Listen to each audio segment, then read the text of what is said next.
আজ আমরা কথা বলবো অরুন্ধতী রায়ের বিখ্যাত বুকার জয়ী উপন্যাস the God of Small things নিয়ে।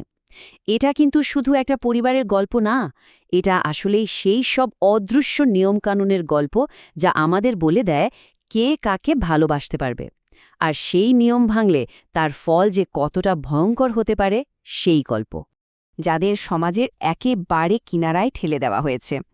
মানে এই লাইনটা দিয়েই কিন্তু পুরো বইটার সুরটা বাঁধা হয়ে যায়।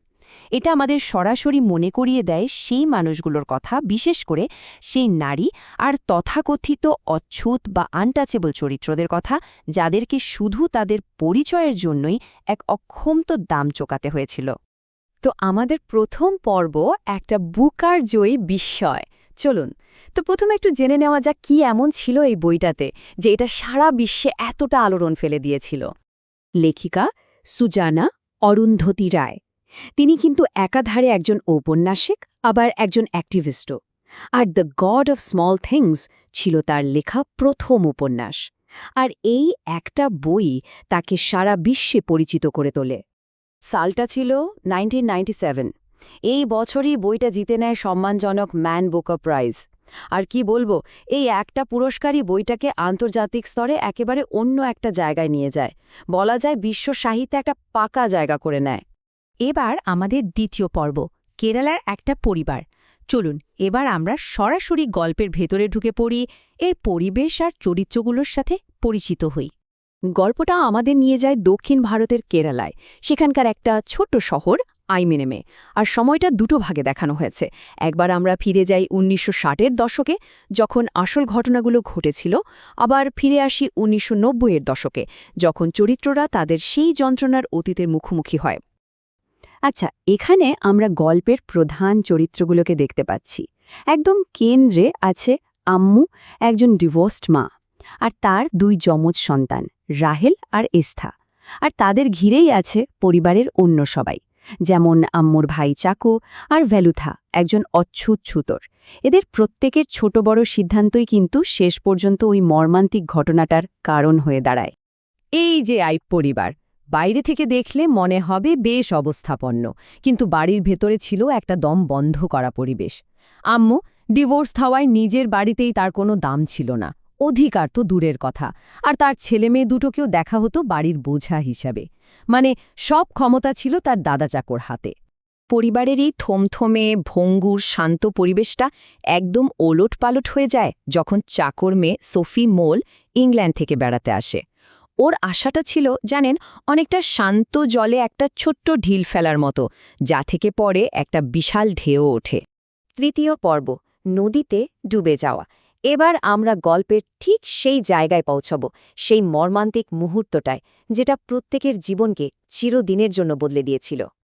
এই যে এত বড় একটা দুর্ঘটনা, এটা কিন্তু হঠাৎ করে ঘটেনি, পরপর কয়েকটা ঘটনা এর জন্য দায়ী। যেমন ধরুন, আম্মু আর ভেলুথুরার নিষিদ্ধ ভালোবাসার কথা সবাই জেনে যায়।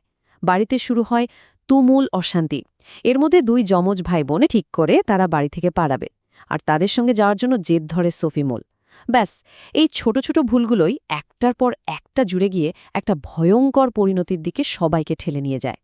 আর তার ফল হল সাংঘাতিক। সোফি মোল ডুবে গেল, একটা ছোট্ট বাচ্চার মৃত্যু। এই একটা ঘটনায় পুরো গল্পটাকে যেন এক গভীর অন্ধকারে ডুবিয়ে দিল।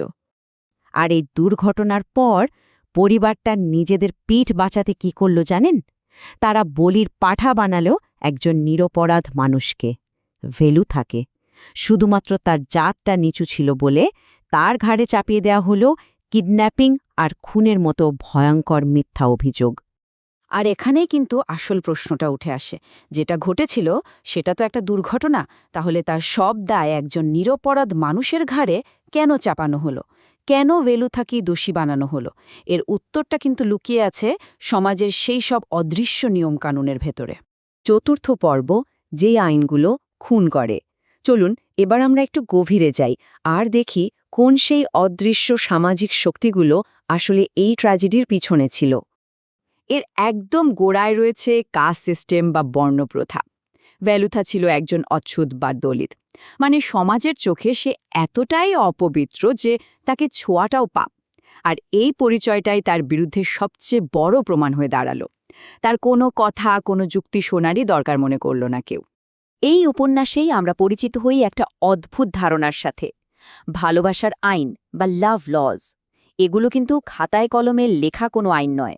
এগুলো হলো সমাজের তৈরি করা কিছু নিয়ম, যা ঠিক করে দেয় কে কাকে ভালোবাসতে পারবে আর কে পারবে না।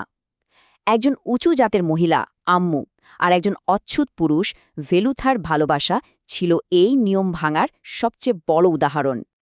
এই যে তুলনাটা, এটা দেখলেই বোঝা যায় লিঙ্গ বৈষম্যটা ঠিক কতটা ভয়ঙ্কর ছিল। দেখুন, ছেলে বলে চাকর সবকিছু করার অধিকার ছিল, ব্যবসা, সম্মান, স্বাধীনতা। কিন্তু মেয়ে বলে আম্মুর নিজের বাড়িতেই কোনো সম্মান ছিল না, কোনো অধিকার ছিল না। তার পরিচয়টা আটকে ছিল শুধু একজন ডিভোর্সি মহিলা আর তার সন্তানদের মা হিসেবে।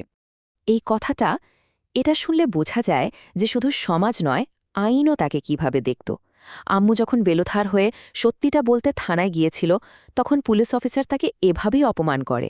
মানে একজন মহিলা তার উপর কলঙ্কিত, তাই তার কথার কোনো দামই নেই। তার সব অধিকার যেন কেড়ে নেওয়া হয়েছিল। এবং আমাদের শেষ পর্ব, the God of Small things. চলুন এবার আমরা দেখি এই ভয়ঙ্কর ঘটনার পর চরিত্রগুলোর জীবনে ঠিক কী হলো, আর কেনই বা বইটার নাম এটা রাখা হলো। এই একটা ঘটনার পর জীবনগুলো যেন তছনছ হয়ে গেল। এর প্রভাব ছিল মারাত্মক আর দীর্ঘস্থায়ী। কাউকে স্বাভাবিক জীবনে ফিরতে দেয়নি। ভেলুথাকে পুলিশ পিটিয়ে মেরে ফেলে, আম্মুকে বাড়ি থেকে বের করে দেওয়া হয়, সে একা একা মারা যায়। আর শিশু দুটি, তারা এমন একটা মানসিক যন্ত্রণা নিয়ে বড় হয় যে ক্ষতটা কোনোদিনও সারে না। তাহলে বইটার নাম the God of Small things কেন? এর আসল মানেটা কি? আসলে লেখিকা এটাই দেখাতে চেয়েছেন যে আমাদের জীবনের ছোট ছোট জিনিসগুলো, যেমন একটা গোপন প্রেম বা একটা বাচ্চার ছোট্ট ভুল, সমাজের বড় বড় জিনিস যেমন ইতিহাস, জাতপাত, সামাজিক নিয়মকানুন, এগুলোর সামনে কতটা অসহায়, কতটা তুচ্ছ। আম্মু আর ভেলুথার ভালোবাসাটাও ছিল এমনই একটা ছোট জিনিস, যাই বড় বড় নিয়মগুলোর তলায় পিষে গিয়েছিল। শেষ পর্যন্ত এই উপন্যাসটা আমাদের একটা বড় প্রশ্নের সামনে দাঁড় করিয়ে দেয়। আমাদের নিজেদের জীবনেও কি এমন কোনো অদৃশ্য ভালোবাসার আইন কাজ করে? এমন কোনো নিয়ম যা আমরা হয়তো জানিও না, কিন্তু সেটা ঠিক করে দেয় যে আমাদের কাকে ভালোবাসা উচিত আর কাকে নয়? একটু ভেবে দেখার মতো, তাই না? এই প্রশ্নটাই হয়তো এই গল্পের সবচেয়ে বড় জিজ্ঞাসা।